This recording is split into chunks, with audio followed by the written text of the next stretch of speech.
Hello everyone, welcome to How to Tuts.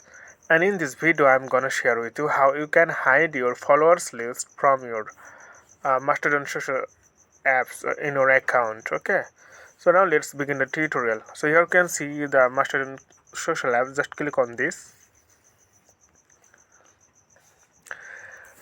and go to any profile to see. Here following 121 and followers 335. So when you click followers, then you can see all of her followers. Okay, but you can hide this. So how can you do this? Just click here, settings, top right corner on your screen, then scroll down a little bit and click account settings, and again click here, three line top right corner on your screen, then click first option profile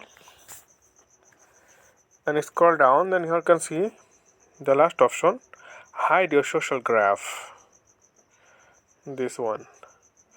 So in a same processing, you can also hide your following list. So when you click here, then your followers list will be hidden. Okay friend, today is no more, and please consider to subscribe my channel, and thank you for watching this tutorial.